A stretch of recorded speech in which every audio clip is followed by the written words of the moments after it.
Dilemas da vida. Apenas quem sente na pele as agruras da vida e a falta de estrutura emocional para suportá-las, compreende os breves momentos de desespero que levam ao sopro da vida. A esses espíritos equivocados e emocionalmente doentes, só precisamos compreender e não julgar. Muitos de vocês passam por problemas igualmente ou até mais graves. Porém, com os ensinamentos da doutrina, conseguem cair de pé e continuar. Então pensem como aqueles que sofrem os abandonos modernos de pais fisicamente presentes, mas emocionalmente distantes. Pensem naqueles que sentem a fome física todo dia e o único pensamento é libertar-se. Pensem naqueles que são criados pelo mundo e desaparecem à margem de uma família. Isto que citamos acontece aqui ao redor de vocês, mas imaginem agora o que acontece ao redor do mundo. Onde há atenção, falta dela, aprisiona emocionalmente. Onde a aparência raquítica da fome apenas evidencia a violência do descaso com seus pares. Onde a escola da vida se encarrega de moldar um caráter sequioso de aprendizado e evolução, mas agora perdido em pensamentos absortos e degenerativos. São apenas alguns exemplos, mas também são dilemas que as vossas missões terrenas precisam dar atenção. O chamado a construirmos um mundo e uma humanidade melhor é nossa responsabilidade, e esta, por si só, já pesa fortemente em nosso íntimo. Vamos compreender aqueles que atentam ao sopro da vida e principalmente colocarmos nossos talentos à disposição da resolução desses dilemas. O primeiro passo para sair da letargia é o mais difícil, mas é o mais recompensador. Vós ainda sois gratos, sois a gota do oceano. Não desanimem, construam e progridam auxiliando esses pares. E não desanimem pelos que ficarem pelo caminho, cada qual o seu livre-arbítrio. Muito esforço. Psicografia recebida pelo médium Roberto Oliveira na reunião mediúnica da CEIU em 21 de julho de 2019. Obrigada, meninas. Boa noite a todos. Boa noite às pessoas que nos assistem pela internet. E antes de começar, eu queria esclarecer algumas coisas a respeito do tema, né? É um tema que às vezes pode impactar algumas pessoas, né? A gente não tem o intuito de trazer sentimentos ruins com o que a gente vai falar aqui. Mas é importante também dizer que nesse processo de pré e pós-suicídio, não existem nem culpados e nem vítimas, né? Nem para os familiares e nem aquele que cometeu o ato ou a tentativa, porque o culpado eu acho que é aquele que nunca assume a sua responsabilidade e o irmão que se suicida, ele em algum momento, ele vai criar uma consciência que ele vai assumir essa responsabilidade. Ele próprio vai designar a vontade dele, ele vai determinar o tempo dele nesse processo de recuperação, porque é a maneira como ele vai encarar esse processo é que vai trazer ele de volta para uma outra encarnação, que ele possa se regenerar e reparar aquilo que ele cometeu, que eu também não entendo como sendo um erro, porque eu acho que é um engano. No momento que a pessoa se encontra pensando em suicídio, ela não está 100% lúcida. E dependendo daquilo que ela conhece, porque assim, a gente tem diversas religiões em todo o mundo. Alguns acreditam na sobrevivência do corpo, do espírito. Muitos outros não acreditam. Então, o quanto que a gente acredita na matéria? O quanto que a gente acredita que tudo vai acabar no momento em que a gente morrer, que a gente parar de respirar? Então, isso tudo vai determinar o futuro dessa pessoa. Se ela tem algum conhecimento e que tipo de situação que ela vivia naquele momento. Que tipo de perturbação. Porque os próprios sentimentos que vinha sendo cultivado, ele vai trazendo sintonias com espíritos, né? E mesmo com pessoas encarnadas, porque assim, se você está feliz, se você está alegre, se você segue a sua vida no bem, você geralmente atrai para a sua vida pessoas nessa mesma sintonia, os encarnados já. Mas se você está sempre para baixo, chorando, com um monte de problemas e reclamando, porque assim, não é o fato de ter problemas que vai te levar a uma depressão, é um processo de suicídio. Mas é como você encara aquele momento. Porque quando a gente reclama, a gente coloca mais carga negativa em cima daqueles sentimentos. Então, assim, aquele que enfrenta de uma outra maneira, pensa, não, poxa, está acontecendo isso, mas eu quero quero que seja diferente, eu não quero que isso continue me atormentando. Então, tudo isso vai levar um processo, vai ser diferente para cada um, porque o enfrentamento vai ser diferente para cada um. Até porque nós somos diferentes. Nós temos alguns direitos iguais, mas nós somos únicos. A gente construiu uma história, durante as nossas encarnações, a gente construiu uma história única. Cada um tem um resgate diferente, porque agiu de maneira diferente, por razões diferentes. Foi intuído, ou fez proposital, ou tinha plena consciência. Então, foi assim que a gente adquiriu as nossas provas dessa encarnação.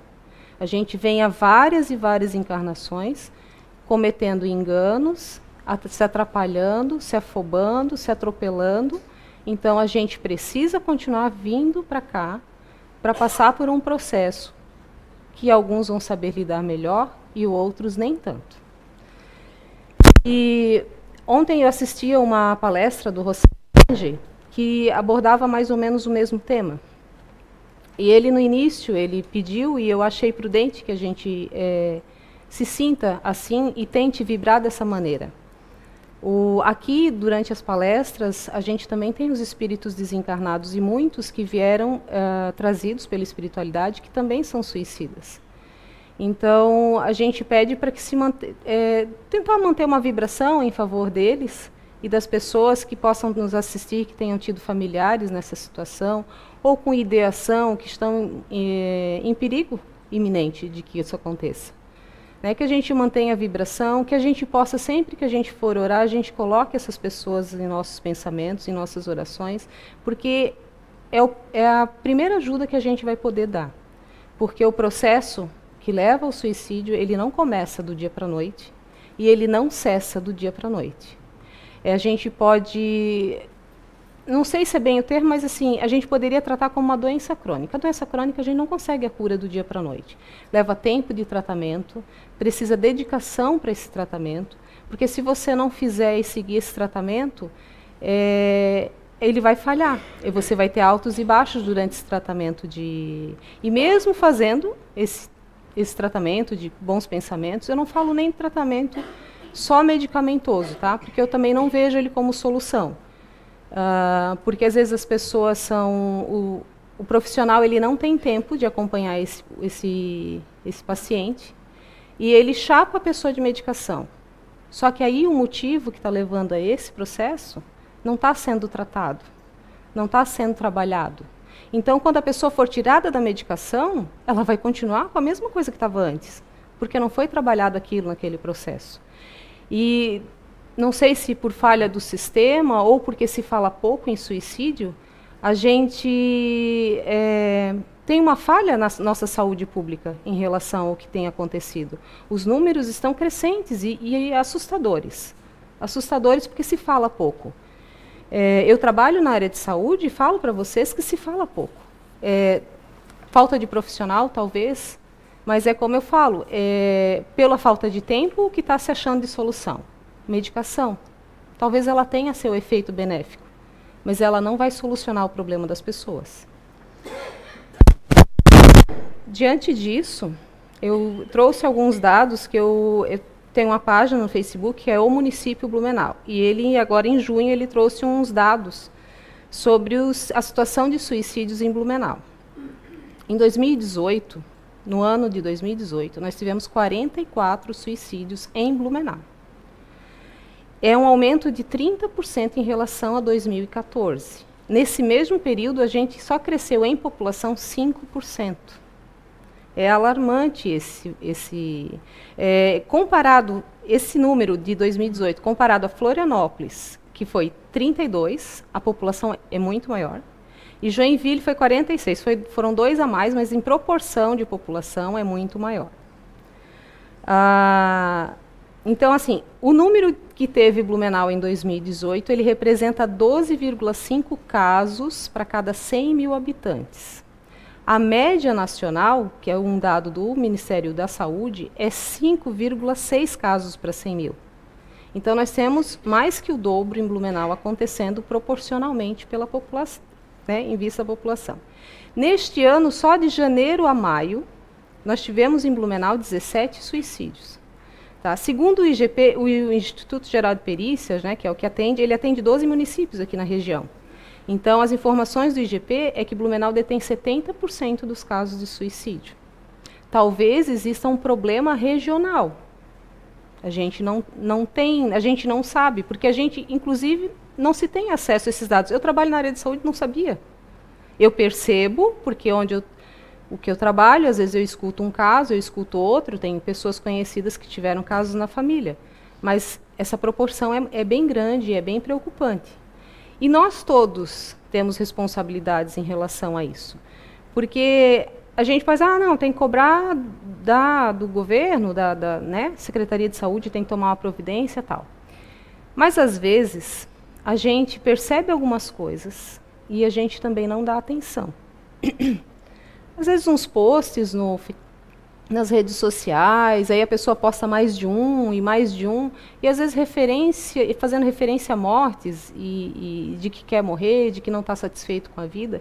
E às vezes falta de a gente chamar, às vezes no privado, e conversar com essa pessoa. A gente não precisa saber o que acontece com essa pessoa, porque às vezes é uma pessoa que não tem, né, da nossa intimidade.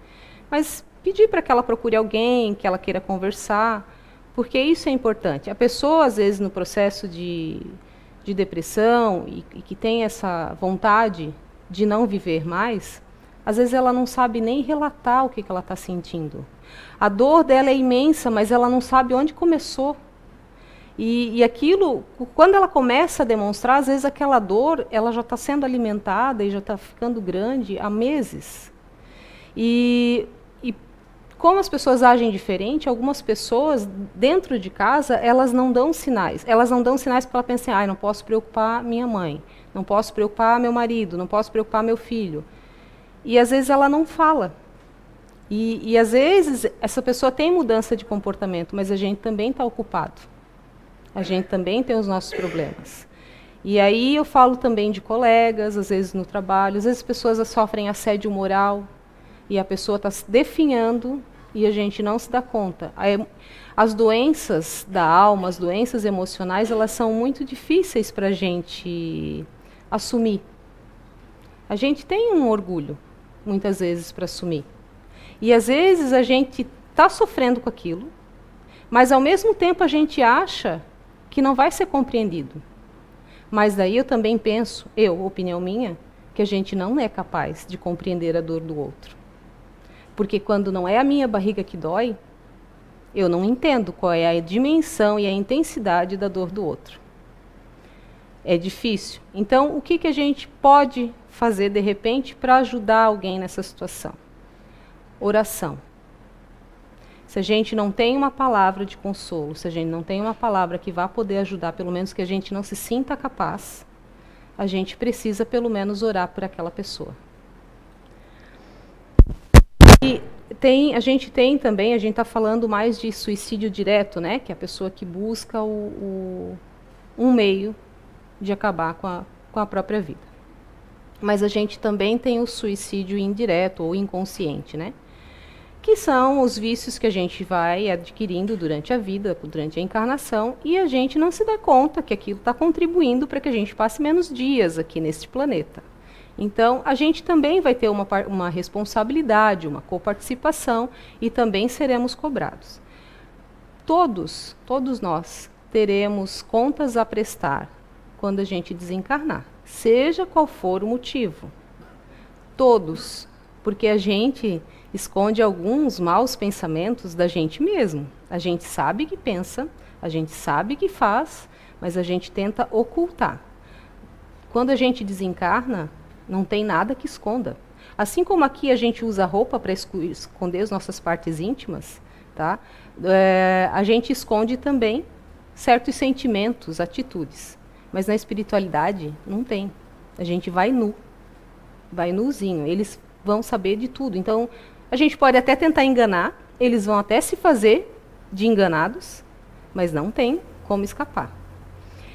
A diferença de sofrimento ou não sofrimento, ou de tempo de sofrimento na espiritualidade, na intermissão, depende muito da conduta, do que te levou àquele ato. Tem pessoas que sofrem obsessão. Não são todos os casos de suicídio que aconteceram por obsessão. Então, esse espírito que se suicidou, ele tem uma responsabilidade sim, só que vai ser atenuado, porque o estado de perturbação em que ele se encontrava no momento que ele cometeu o ato era muito grande, ele não tinha como responder por si só. Claro, a gente não sabe o que aconteceu, ele foi construindo as encarnações. Talvez foi uma obsessão de uma vida anterior, mas também a gente também chama obsessor para a gente, quando a gente só cultiva pensamentos ruins. Porque, assim como eu falei que a gente atrai outros seres humanos, outros encarnados na mesma sintonia, a gente atrai os espíritos na mesma sintonia. E geralmente as pessoas em desgraça, elas não querem estar na desgraça sozinhas. Elas querem, às vezes elas não fazem nem assim, não, eu vou desgraçar alguém porque eu estou não, às vezes elas não têm esse pensamento. Mas ela também não tem aquele sentimento de dizer, não, vou te ajudar porque eu não quero que tu passe pelo que eu passo. Entende? Então a gente tem que estar sempre atento. A melhor coisa é a gente não deixar de vigiar. É orar e vigiar.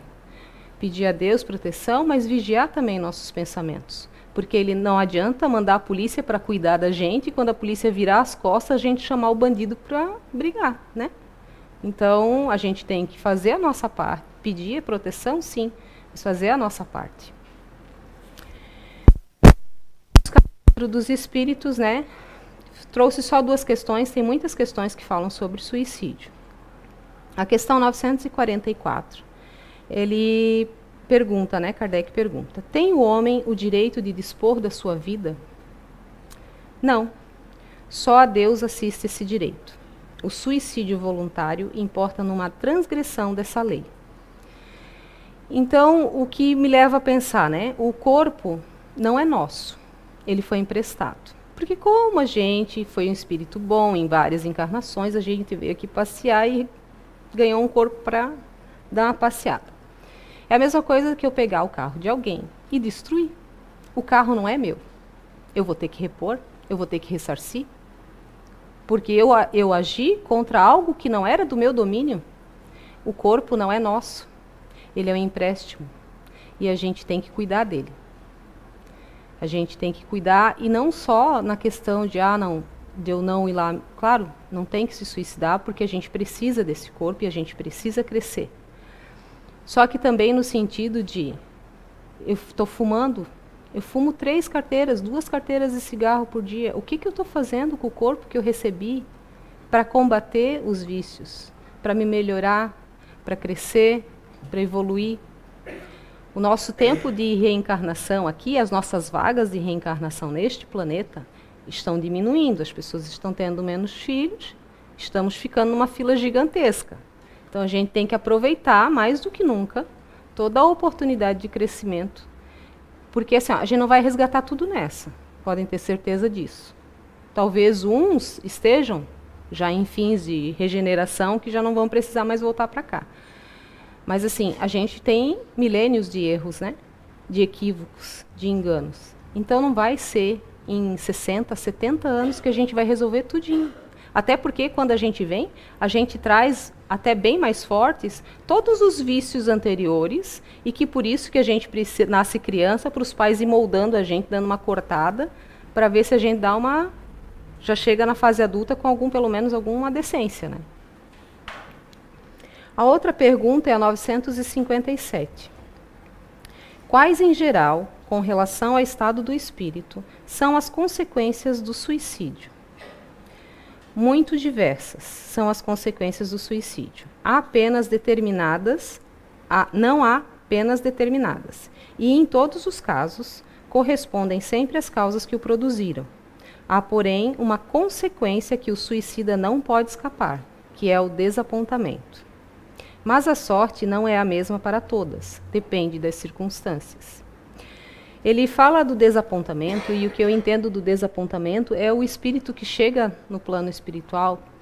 Primeiro que quando ele desencarna toda a morte violenta, ele demora mais esse desprendimento da matéria. Claro que depende muito do conhecimento daquele espírito que desencarnou. E E no desencarne pelo suicídio, o espírito está num estado de confusão, de perturbação, e ele demora muito a criar essa consciência de que ele não morreu. Ele continua no mesmo estado em que ele estava aqui, ele continua naquele estado de sofrimento, demora a perceber, às vezes ele fica muito tempo preso ao corpo, ele tem a percepção dos vermes comendo ele lá no túmulo, tá? Ele demora muito. Toda a oração que é feita ajuda com que esse espírito ele tenha esse desprendimento. Ele vai ter responsabilidade sim, não há como escapar, porque num primeiro momento, apesar de eu não vê-los como culpados, eles se sentem culpados quando eles têm a consciência do desencarne, do que eles cometeram. Porque quando a gente está encarnado e nessa perturbação de achar que vai resolver, a minha dor vai acabar quando o meu corpo morrer, ele se dá conta de que não acabou. Que ele está numa outra situação, num outro ambiente, num ambiente que ele desconhece, com pessoas no mesmo sofrimento, na mesma vibração, e ele não tem mais opção, porque aqui encarnado ele tinha a opção de acabar com o corpo, na cabeça dele. Só que no plano espiritual ele não tem essa opção. E até esse espírito ele criar uma consciência de que ele precisa vibrar no bem, que ele precisa pedir ajuda à espiritualidade maior, ele fica num estado de perturbação. Não tem como ser diferente. A gente não tem como ser, tipo, eu vivi minha vida rasgando dinheiro. Eu não vou desencarnar e deixar e virar santa, não. Eu não ajudei ninguém, eu destruí a vida de todo mundo e de repente eu desencarnei e vou para o plano espiritual. Não, eu sou outra pessoa. Não tem. Não tem como quebrar isso. A gente não muda do dia para a noite. Tá? E mesmo a gente encarnado, quando a gente se propõe a mudar alguma coisa, a gente também não consegue. Às vezes a gente passa uma semana, ai beleza, não falei mal de ninguém, essa semana eu estou curado. Na semana seguinte, tu já está falando meio mundo de novo. Porque assim a gente vai entre altos e baixos, até criar o hábito verdadeiro de melhorar, naquele ponto. Mas a gente não consegue melhorar tudo. E não é diferente, nesse caso, do espírito que desencarnou.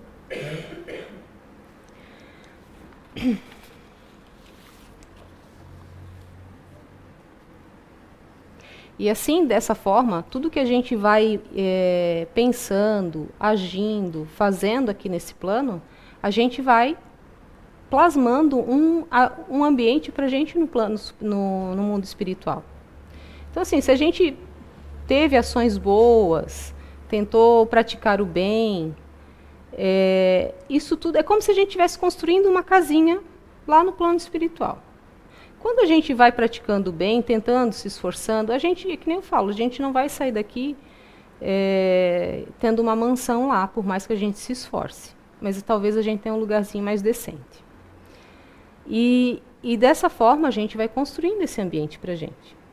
A gente não tem... É que nem quando você quer construir uma casa aqui. Você vai procurar um terreno bom, você vai pôr alicerces fortes para que a tua casa não caia. Então não adianta eu pegar, eu vou lá, eu subo o morro, eu levo cesta básica, eu levo roupa e nananã, mas eu passo a perna no meu colega do trabalho. Quando eu só estou esperando um erro dele para... Então, assim, aí você está construindo um casarão, só que sem base. A casa não vai durar.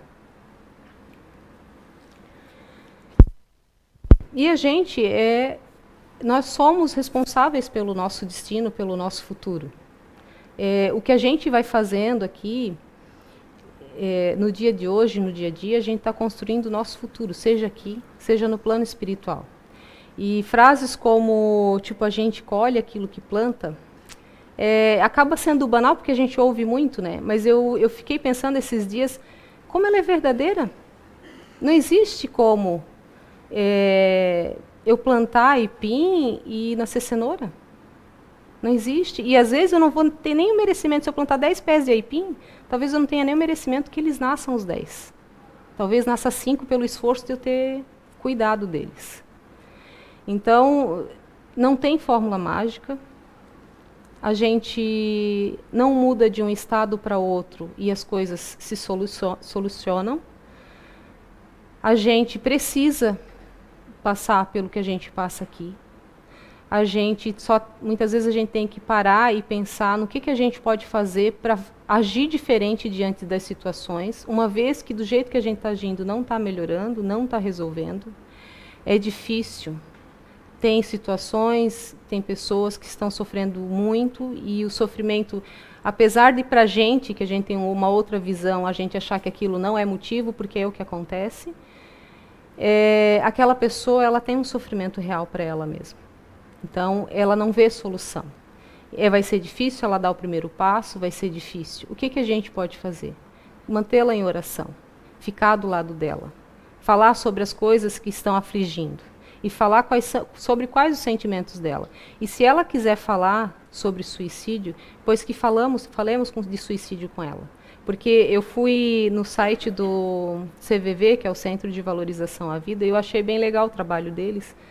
Embora que às vezes eu fico pensando que a pessoa, às vezes, ela está tão transtornada que ela não vai pegar o telefone e ligar. Eu não fiz contato com eles para buscar mais informações. Mas no site eles têm informações para todo o público.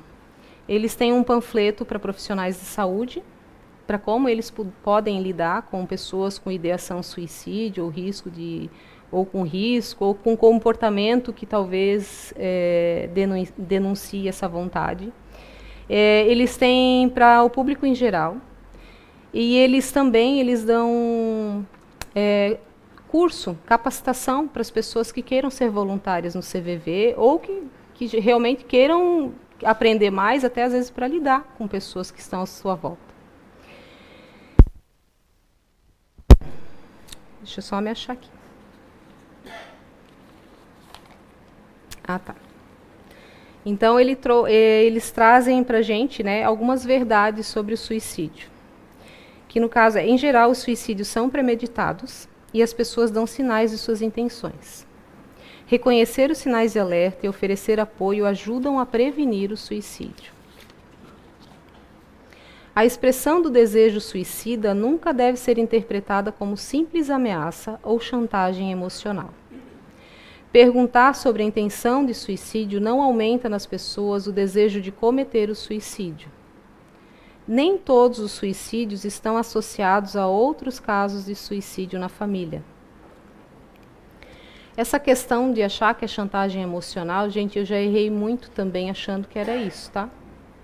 Eu trabalho na área de saúde já tem 17 anos. Eu já tive casos de depressão na família, eu já achei que a pessoa fazia um pouco mais do que era, ou que não saía daquela situação porque não queria. Foi um período bem difícil, porque eu também não me conformava de não conseguir compreender alguém com depressão. Tá? Eu achava que a pessoa que queria se suicidar não falava que queria se suicidar, e ela, muitas vezes, ela fala e fala abertamente, e a gente acha que não é, e que não vai ser porque está avisando, e a gente vê que tem se enganado com isso. Às vezes a pessoa pode até iniciar uma primeira tentativa porque ela até quer chamar atenção, pode até ser, mas aí a gente já vê o nível de perturbação, de situação que essa pessoa se encontra, a ponto de achar que tentando um suicídio ela está chamando atenção, ela já não está bem, né? E às vezes eu acho que nessa tentativa, e aí tipo ela viu que ali chamou um pouquinho, ela tenta de novo para chamar mais um pouquinho. Só que chega um momento que ela consegue. E às vezes não era bem isso que ela queria. Mas ela não estava bem. Entende? Ela não estava bem. Ela não pode ser punida, não pode ser condenada. Não pela gente, porque a própria consciência desse espírito vai cobrar dele. A própria consciência de ter infringido uma lei, e é uma lei divina, vai cobrar isso dele. Então a gente não precisa apontar o dedo, nem para aquele que fez, nem para aquele que tentou, porque a gente tem que começar a ver que a gente não é capaz nem de entender uma dor de cabeça do colega. Quanto mais uma dor que é uma dor na alma. É impossível de entender, a gente não sabe que histórias tem aquela pessoa. A gente pode não entender, tá? Mas a gente tem a obrigação de respeitar, a gente tem a obrigação de compreender, a gente tem a obrigação de oferecer ajuda. Assim como o suicida ele é responsável pelo ato que ele cometeu, a gente é corresponsável quando a gente se omite, quando a gente deixa de enxergar a dor no irmão. site também traz os sinais de alerta. Assim, os sinais de alerta, eles colocam que não devem ser considerados isoladamente, porque o suicida ele não traz um único alerta, né? Então, assim, o aparecimento ou agravamento de problemas de conduta ou manifestações verbais por pelo menos 2 semanas, né? Eles devem ser levados em consideração. Então, alguma ideação, alguma coisa que está falando muito naquela semana e vai e continua e não sai daquilo, às vezes são os sinais que a gente tem que ficar mais atento. Às vezes procurar não deixar a pessoa sozinha e às vezes perguntar mesmo, e aí, o que daqui para onde que tu pensa ir? Está pensando em suicídio? Às vezes a gente tem que abordar e ser mais incisivo, porque se a gente tiver conhecimento, talvez a gente vá saber melhor para onde ir. Esses indicadores não devem ser interpretados como ameaças nem como chantagem emocional, mas sim como avisos de alerta para um risco real. Por isso é muito importante ser compreensivo, além de estar disposto a conversar e escutar a pessoa sobre o porquê de tal comportamento, criando um ambiente tranquilo, sem julgar a pessoa afetada. Pessoa com ideação suicida pode demonstrar muita preocupação com a própria morte ou falta de esperança. As pessoas sobre esse risco de suicídio costumam falar sobre morte e suicídio mais do que o comum. Confessam se sentir sem esperanças, culpadas, com falta de autoestima e têm visão negativa da sua vida e do seu futuro. Essas ideias podem estar expressas de forma escrita verbalmente ou por meio de desenhos. Alguns indivíduos começam a formular um testamento ou fazer seguro de vida. Expressão de ideias ou de intenção suicidas. Fiquem atentos para os comentários abaixo. Podem parecer óbvio, mas muitas vezes são ignorados. Comentários do tipo: vou desaparecer. Vou deixar vocês em paz. Eu queria poder dormir e nunca mais acordar.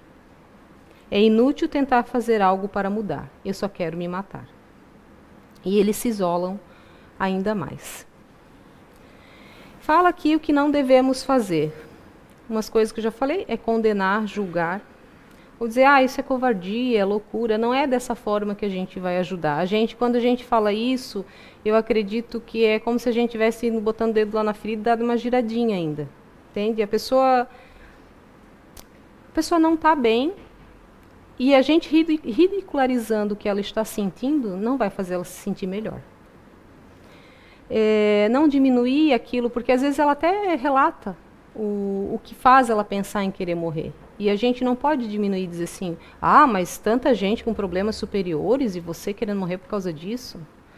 A gente não pode agir assim. A gente não está ajudando. E uma coisa também que eu acho importante dizer que não é Deus quem pune a gente. Nós não somos punidos por Ele. Ele é o nosso Pai. E assim como a gente não quer ver o nosso filho sofrendo, a gente chama atenção, a gente orienta para que ele não faça determinada coisa, ele também nos coloca pessoas que nos orientem e que... Só que às vezes a gente não escuta, porque assim, a gente quando é filho, a gente não... Depois que a gente vira pai, que a gente começa a entender um pouquinho, né? Mas a gente é meio rebeldezinho, não quer escutar pai, não quer escutar mãe. Então não é Deus. E eu acho que é o que mais... nos dê, quando a gente tem a serenidade, a clareza do despertar no mundo espiritual, a gente tem a percepção e a responsabilidade que a gente não foi punido em momento algum. Que tudo, pelo que a gente passou, foi consequência daquilo que a gente mesmo fez. Então, às vezes tem pessoas que se revoltam com determinadas situações e que acham que é culpa. Não, nunca vai ser. A gente está construindo isso. Também queria falar do tempo de permanência, né, num plano espiritual, no caso do suicida. Tem algumas literaturas que dizem que o tempo que você vai permanecer nas zonas de umbral por conta do suicídio seria equivalente ao tempo que você ainda teria de vida. Tipo, eu tenho 40 anos, eu teria que viver 80, eu me suicidei aos 40, eu vou ficar 40 sofrendo no plano espiritual. Não é assim para todos, porque, como eu disse, cada um construiu uma história. Cada um teve uma motivação. Certo ou errado, ou menos certo ou menos errado, nós estamos no comando desse tempo. Porque à medida que a gente cria consciência, à medida que a gente percebe o ato equivocado, que a gente se arrepende, que a gente toma consciência, mas não é uma consciência desesperada, sabe? Tipo, eu matei um, ai meu Deus, matei, eu quero me regenerar, quero ir para a cadeia. Não, é uma consciência clara, sabe? Uma consciência tranquila de que não, eu fiz e agora eu preciso reparar. Então vamos lá, o que eu vou fazer? Por onde eu vou começar? E aí é que vai dar esse direcionamento. Então, o tempo de sofrimento, seja para o suicida ou para qualquer outro, ele vai depender dessa lucidez espiritual que a gente tiver no plano. Claro que toda oração que puder ser feita em benefício desses irmãos, porque eles se encontram em maior sofrimento do que todos nós, tanto os familiares como as pessoas que estão nessa situação, toda a oração, seja de quem for, ela vai ser benéfica e vai auxiliar esse irmão. Então, diante disso tudo, a lei de reação e reação é a mais justa de todas. Eu fiz e eu vou responder pelo que eu fiz.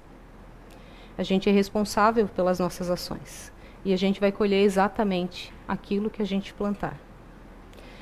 Não é Deus quem pune, a punição vem da lucidez espiritual. E aí eu tenho uma frase do Pablo Neruda, que foi o Zé que enviou no grupo, e eu achei assim, quando eu vi eu já catei e salvei para eu não esquecer, porque eu achei muito assim, verdadeira para o que a gente veio falar. Você é livre para fazer suas escolhas, mas é prisioneiro das consequências. Então, era isso que eu tinha para falar para vocês. Muito obrigada pela atenção, obrigada pelo pessoal da casa que me ajudou, né, de alguma forma. Alguns nem sabem que ajudaram, mas ajudaram. E era isso, que tenham muita paz e que não se esqueçam de colocar nossos irmãos suicida ou em sofrimento nas suas orações. Eles precisam muito desse apoio e a gente precisa ter um olhar atento e carinhoso com essas pessoas. A gente precisa ajudar e diminuir esse número que a gente está tendo de casos. Boa noite para todos.